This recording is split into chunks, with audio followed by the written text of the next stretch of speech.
We spend on average 55% of our day listening, Vanessa. Sales professionals spend up to 60% of their day listening, and executive leaders or sales leaders will spend up to 80% of their day listening. So if there's one skill that you want to hack, it's how to get your listening moving from just listening to what they're saying to start to listening to what they're not saying.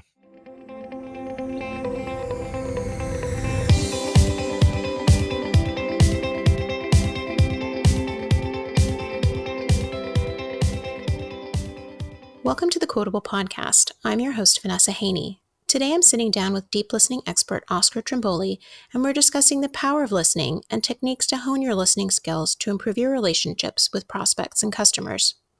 Thanks so much for joining us today, Oscar. How about we start by having you tell our audience a little bit about yourself and your work? Thanks, Vanessa. I'm on a quest to create 100 million deep listeners in the world. And for a lot of us selling every day, we've attended training courses where we've been told it's really important to listen to the prospect. It's really important to listen to our customer.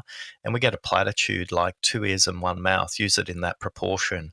And most of us, as a result, really listen in black and white. And I want to help salespeople become more productive, to work on the opportunities that matter, and just as importantly, not work on the ones that you can't help with. How can you refer those maybe to other people as well? So we want to move people from listening in black and white to starting to listen in color. And how do you define listening in black and white versus listening in color? Listening in black and white is really just listening to words. It's how you use your ears, and it's how you use your eyes. So it's only two-dimensional listening. You're only listening for what they say and what you can see or sense in terms of body language. And that's helpful, and it's a great starting point because most sales professionals probably get into a state where they're listening for code words that go, that's a word I can attach my product to, but it's not necessarily going to be able to solve their problem.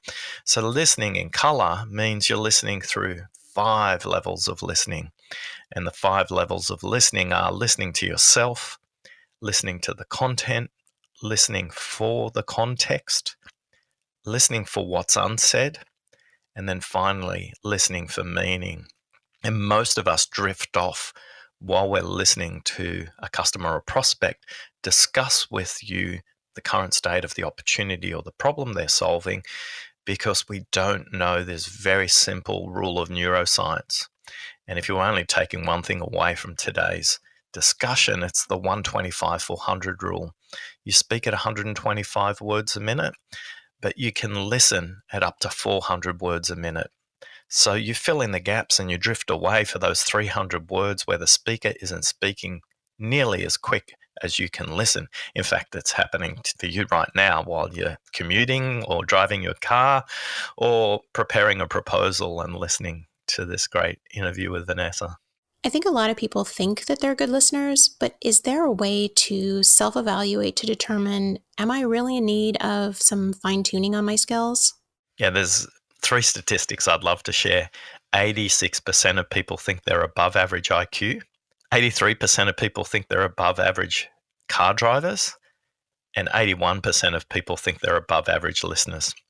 So none of us really knows what good is.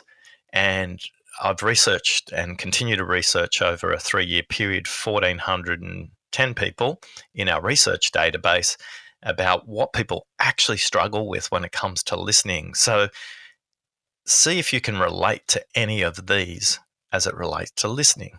The biggest barriers getting in people's way when they listen is their ability to focus when they're in a conversation, their ability to be distracted either before, during, or after the conversation.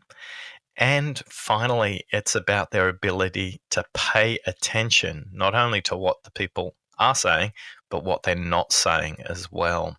So for most of us, we can remember a great math teacher at school or can remember a great English teacher at school, but none of us can remember our listening teacher. We spend on average 55% of our day listening, Vanessa. Sales professionals spend up to 60% 20% of their day listening, and executive leaders or sales leaders will spend up to 80% of their day listening. So if there's one skill that you want to hack, if there's a skill in the 21st century you want to focus on, it's how to get your listening moving from just listening to what they're saying to start to listening to what they're not saying. When a salesperson sits down with a potential customer, do you have any recommendations about what they should be paying attention to or how they should be thinking about the conversation and what the prospect is saying to really get underneath what they're saying verbally and what they're actually trying to convey? Yeah, so remember that 125-400 rule.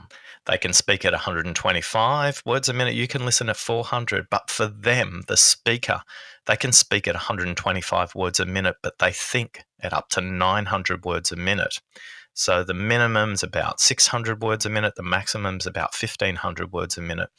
So the maths and the neuroscience of their ability to even verbalize what they're thinking about. Think about this, Vanessa. There's a 1 in 9 chance that what they're saying the first time when you meet the prospect is actually what they're thinking about.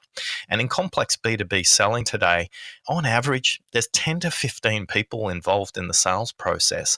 So the likelihood that they're going to give a full, complete representation of where the organization is in the very first version of what they say, it's not true. There's an 11% chance what they say is actually what they're thinking. I don't know about you, Vanessa, but if I went to a doctor and he gave me an 11% chance of surviving a surgery, I'd be asking for a second opinion. So as sales professionals, the thing we want to be asking more and more is a second opinion from the prospect or the customer as it relates to the opportunity. There's a couple of really skillful questions that you want to become a ninja at. You want to become really proficient at. You want to become so skilled at these questions. And as sales professionals, a lot of sales methodologies, a lot of sales training will teach you about the importance of why-based questions. So why is the organization doing this? Or why is the organization doing this now? The tipping point for most sales professionals is getting more comfortable with asking how and what based questions to unpick the other 800 words stuck in their head. I don't know about you, Vanessa, but I have the duties at home to wash the clothes. And even on my washing machine, it has more than one rinse cycle. And when a human speaks, it's the rinse cycle for their brain. So if a washing machine can do something twice to rinse something out, I think as sales professionals, we need to get really comfortable with a couple of questions. I'm curious what else is happening with regard to this opportunity. No matter what they say the first time, ask that question. I'm curious what else is happening around this opportunity. And then the prospect will start to use beautiful coded language. And while you're listening, you'll all be nodding. They'll say words, well, actually, or they'll say words, well, you know what's really critical on this right now? Or the most important thing is, or you know what? What I haven't told you is, and don't get too mechanical on this. If you ask that question in a repetitive way over and over again, the prospect will just think you're actually not listening to them. But spend some time exploring and unpicking what they haven't said. It's the ultimate move that shows them respect because it helps them think through their problem a little bit more. And they'll start to say, wow, they were able to help me not only with the opportunity, but with my thinking around this. If there were two other tips I'd give in terms of thinking about listening, what distinguishes good sales leaders from great sales leaders? Good sales leaders are focused on their customers' problems, and that's useful. But great sales leaders are focused on their customers' problems. If you can talk about how your solution helps their customers, not just them as a customer, you'll have a completely different dialogue. A lot of us don't listen for the next sale, by the way, Vanessa. And what I mean by that is, even if you've done a great job of speaking to the person who's in front of you, a powerful question would be who, so this is a who based question, who else do you need to explain the business case to? And what you'll start to unpick really quickly is what they've heard what they're going to say, and just as importantly, what they're not going to say. Because again, the difference between a good sales leader and a great sales leader, a good sales leader sells their solution to try and beat the competition. But what you want to do ultimately is help the prospect sell the business case internally. I was working with an organization in New Zealand, Vanessa, a couple of years ago. Last quarter of the financial year, they were the preferred vendor and they were going through the procurement process. And with a week to go, they'd forecast the deal as a win and they were in procurement and that the deal would be closed before the end of the final quarter, the end of the financial year, and a lot of great bonuses for 3 people on this sales team. But what they didn't ask was, what's the CFO's perspective? What does finance think about this? And what they didn't understand was, in the background, they were selling software in the call center, by the way. So they were competing against other technologies in software in call centers. What they didn't realize in the background is Kimberly Clark, a company made famous for selling diapers, but also a company that sells toilet paper, had done a deal with a CFO. If they bought all of next year's toilet paper in advance, they would give them 50% off. And all of a sudden, the deal that they thought they'd won, which they had, they'd beat their competition, but they hadn't won the business case. And the CFO deferred this project for another 9 months. They still won the deal, but if they would have listened to what's on the CFO's agenda, they may have had a different approach. So listening for the business case is one thing I'd love all of us to start thinking a little bit more about as we engage with our prospects and get to listen. What's it going to take to get the business case over the line, not just beat the competition? A lot of what you've talked about sounds like it's very much in-person conversations. With how much people communicate electronically or virtually these days, how do you adapt for that and overcome the challenges that presents itself when you're not physically sitting down with someone to have these conversations? Yeah, I think the modality of how we engage with our prospects is a mindset. There are just as many advantages as there are disadvantages in face to face versus webinars or virtual technologies.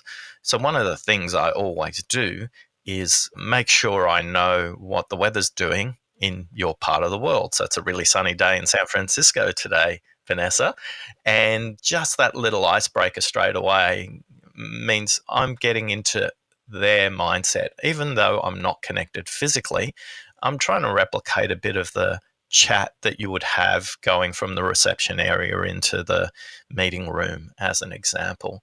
So the technology allows us to do that. If you know the prospect a little better, at least the organizations I work with always asking the prospect to show around the room. So use the webcam on their computer. Hey, I'm curious what's around in your office, and you might notice whether it's an open plan office, or you might notice if they in a meeting room, and you might get a sense of the organization from that. Is it really busy? Is it noisy? Is it quiet like a library? So I think for a lot of us, the mindset is not, is virtual less than face to face? I think it has some very different advantages for a lot of our prospects and our customers. They see it as a great way to be time effective with them. But as a result of that, it also gives us an opportunity to be more connected with them as well.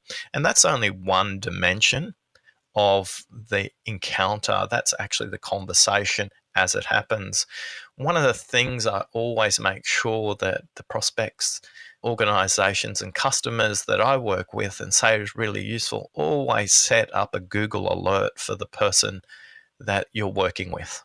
And that becomes a way to have a warm conversation with somebody that says, hey, Vanessa, I noticed you recently were in an article published in the Chief Sales Officer magazine, and you made a great point about the difference between selling face to face versus selling over technologies.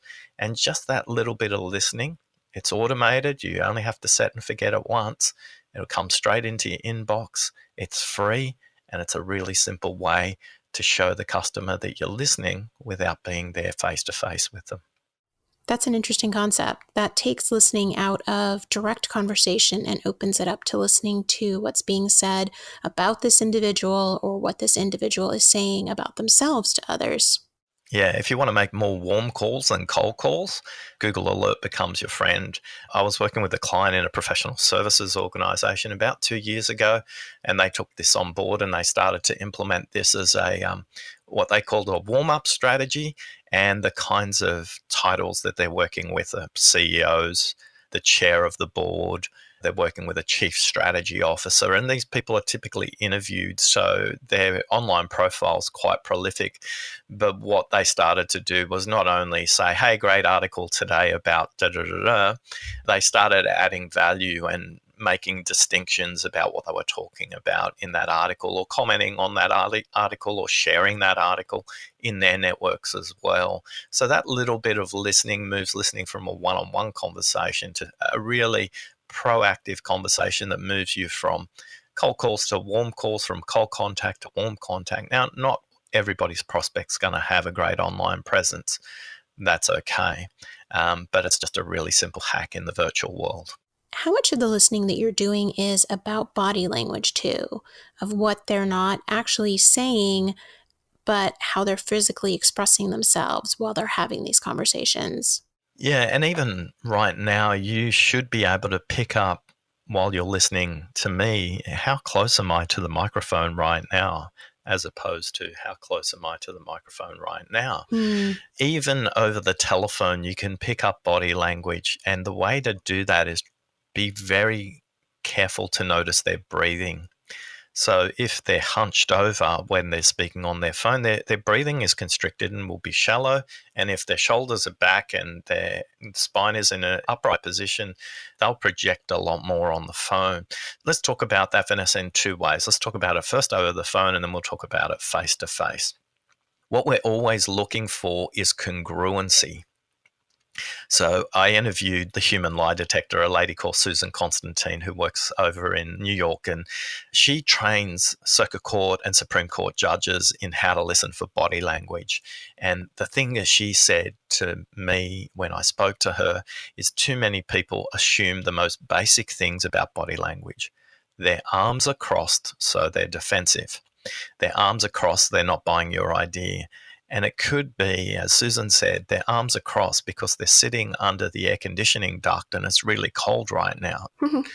In terms of sensing body language and energy, and I'll talk about the difference in a moment about that, we need to understand congruency. We need to understand, is what they're saying aligned with the context of what they're doing, as well as what they're saying making sense with their tonality, with their breathing pattern, and the subject matter. For a lot of us, we don't need a lot of training as humans. We can intuitively pick it up. But because we're so busy, we're not picking up the signals. Hmm. And for a lot of us as sales professionals, particularly on the phone, turn off all the distractions. As tempting as it is to update your Salesforce opportunity page real time while you're talking to the prospect, that very act will distract you, which is one of the top three things that gets in the way of listening. Just be present in the moment and focus on, can I hear their breathing? If I can hear their breathing, you'll start to notice things differently. You'll also start to notice things like vocal cord range. I was working with an organization in Hungary. They do some outsourcing work. And I noticed one of the leaders, English wasn't their first language, but when they use a particular phrase in English, their vocal cords kind of fried. They went down here. And what they were expressing and how their vocal cords were expressing it like this, I could sense there was some tension for them in saying that. So I just paused and I asked them, hey, on that topic, is there a better word in Hungarian for that? And they said, well, yeah, it would be this. But what I noticed when they said it was they said it without the fry. It wasn't a tension in their voice. And then I said, now if you said that in English, and they just said it without the fry. So what they were struggling with is just finding the word in their head. And again, for a lot of prospects, it's just struggling for those words in their head. But if you're typing into your Salesforce opportunity page, it's really hard to be focused on that level of nuance in listening to a voice over the phone. Does that make sense, Vanessa? Definitely. And again, in face-to-face, particularly notice not only the body language of the person you're addressing, the body language of the other people in the room, but even the position that people tend to look at, the pole position in the room. There's always a person who, when they come into the room, everybody turns to face them. It's not something defined by an organizational chart or a title. It's the person who has the power in the room. So notice seating position as much as you're noticing body language. The big thing I always say to people is notice their energy as well as their body language. And their energy can be how they present on a particular topic.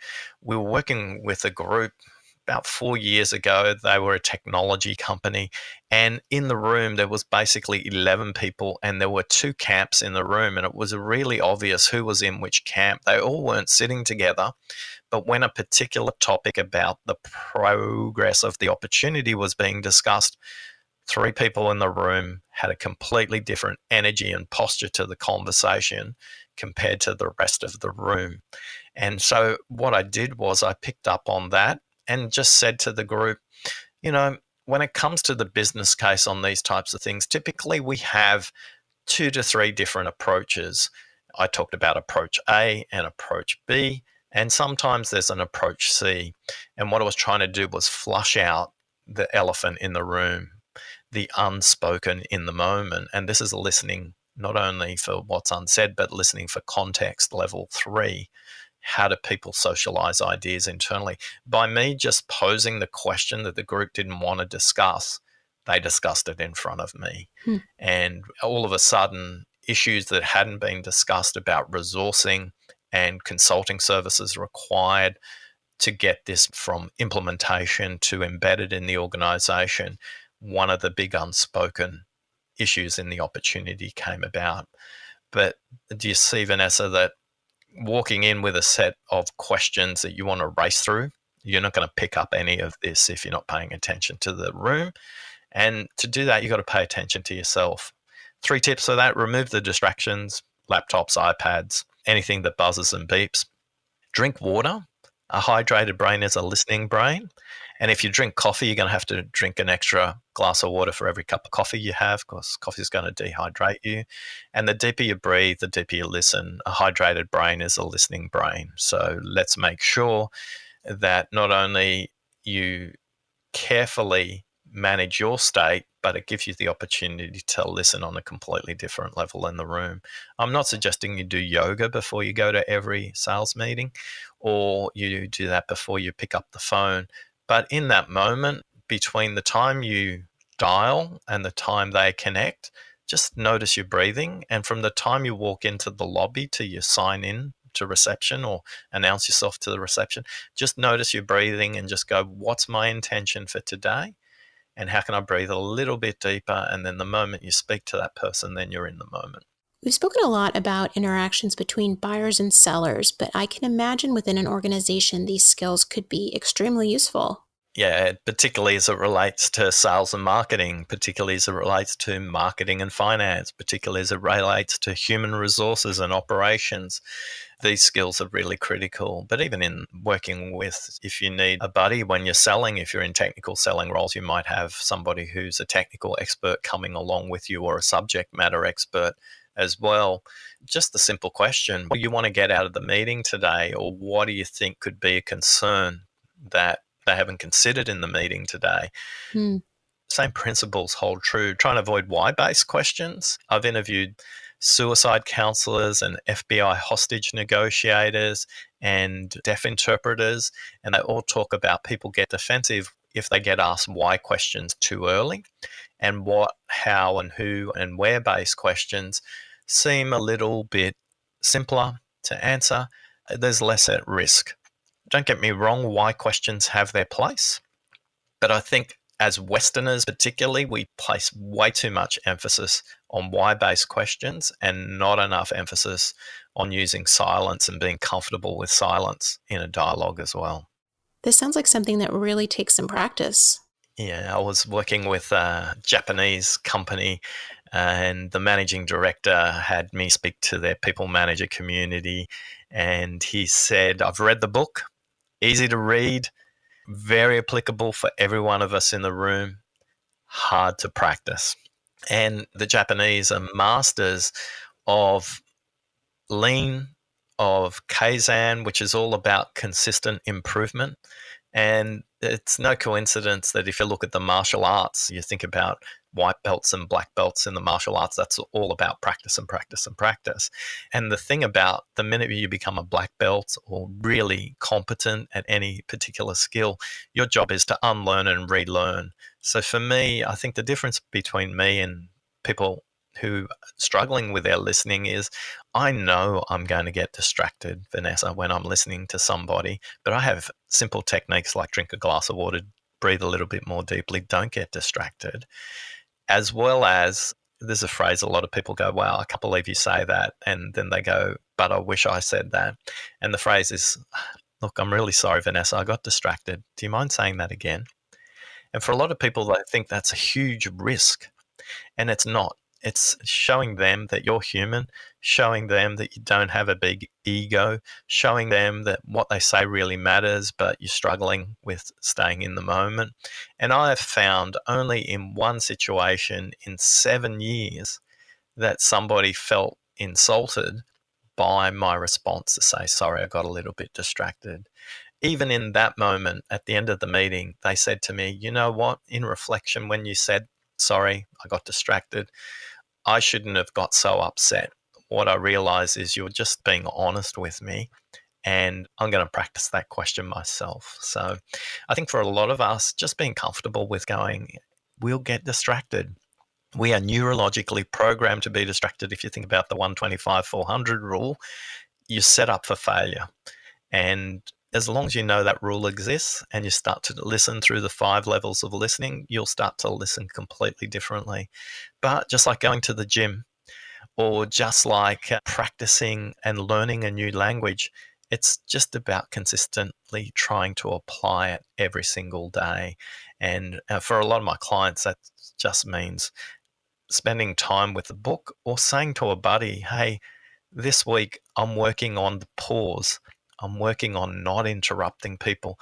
When I do that, well, could you tell me after a meeting?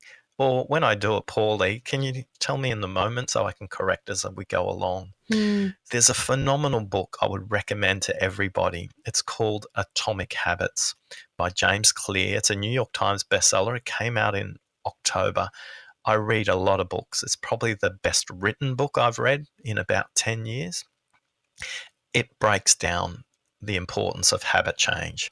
And habit change, as James would say, if you can surround yourself with people who can make what you're trying to do in terms of your change achievable because you've declared it, that's one of 3 keys to success in moving your habit forward.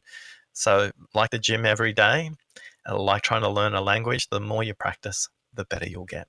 Do you have any stats that by improving your listening skills, you can actually increase your close rate? With compute costs going down dramatically now, a lot of organizations are moving from recording calls for compliance purposes to recording calls for coaching purposes. And yes, there is great evidence and correlation around nearly 50,000 sales calls that have been recorded where it's got the optimum ask to speak ratio. And more importantly, they've correlated that to the top performing third of sales rep, the mid third of sales reps, and the bottom third of sales reps. The bottom third sales reps have a speak to ask ratio of 72 to speak in their ratio. So they're the poorest performing sales reps. They also cut the sales calls up. These are both inbound and outbound calls, by the way. They cut the sales calls up into the first third, the second third, and the final third because the speak to ask ratio should vary. Obviously, at the beginning of the call, a lot more ask than if it was at the end of the call. But here's the stat that I love. Overall, the highest performing third of sales reps have a speak to ask ratio of 47% 46% speak and 54% listen or ask. And in the first third of the call, the ratios are dramatically higher between the highest and lowest performing thirds in this database. And the highest performing are asking north of 80% questions, and the lowest performing are asking in the range of 60% questions. So there's a vast gap there.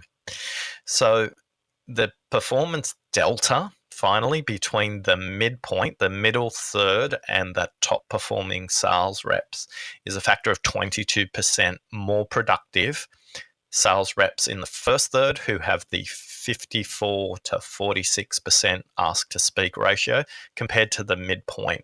So that's basically getting you a day of sales more every day if you just spend a little bit more time asking deliberate how and what based questions. This speaks so much to what I hear time and time again of when you're meeting with prospects that you really need to get to know them and to not sell yourself and to really understand their needs and their issues for you to get where you need to get to from a sales perspective. And explore what their customers' problems are as well in those early stages. That was another distinction between high performing sales reps in that sample that I mentioned, Vanessa.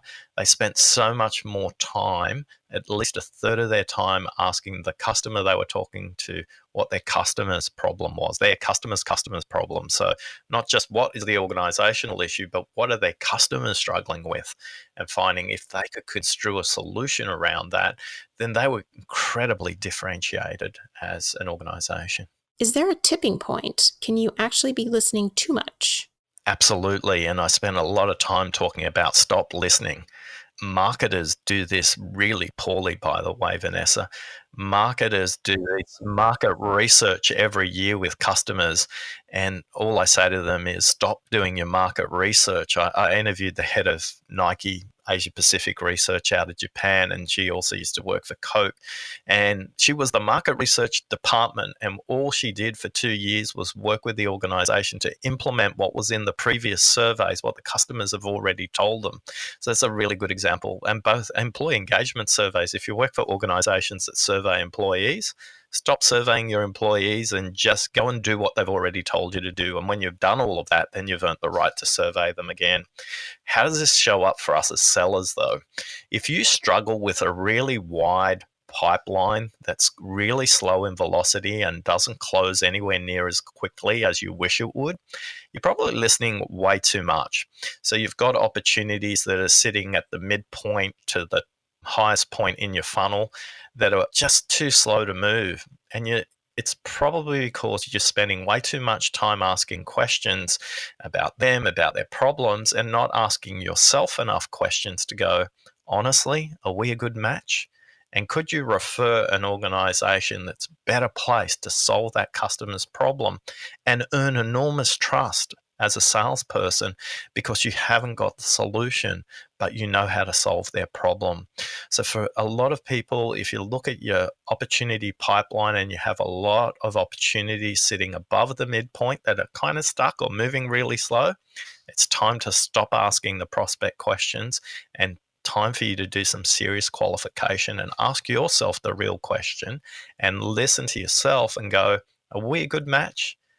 If I spent exactly the same amount of time on a really well-matched prospect, would they be further down the funnel than these? And quite often the answer is yes. So there is a time where listening is the wrong thing to do. And the difference between hearing and listening is taking action. And sometimes the most important thing you can do for the prospect is say, I don't think we're the right kind of partner to solve this problem, but I've done a little bit of research. And based on the problem you're trying to solve, here's 2 organizations that I think can solve your problem. All of a sudden, the dynamic will change, and that prospect will think about you completely differently. They'll think of you as a problem solver rather than a seller. And the next time they've got something remotely in your universe, you've just earned the trust to get into their sales cycle much earlier than any competitor. So it's also about being willing to hear things that you don't necessarily want to hear, like they're just not ready. Or we just might not be the right match. We might have technology that's way too early or way too expensive or way too functional for their needs. They might just need something that's really simple and you sell something that's really complex, or they might need something really complex and you sell something that's really basic.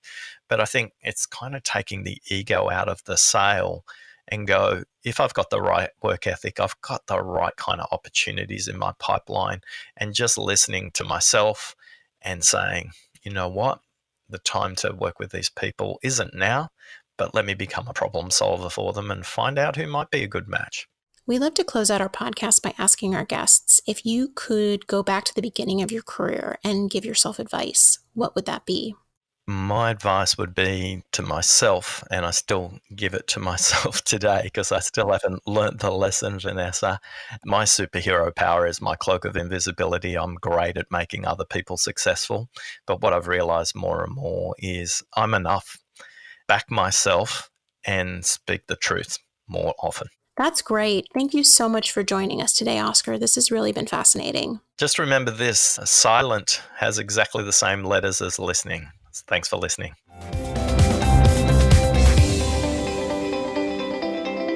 Thank you for listening. For more conversations like this, visit Quotable.com.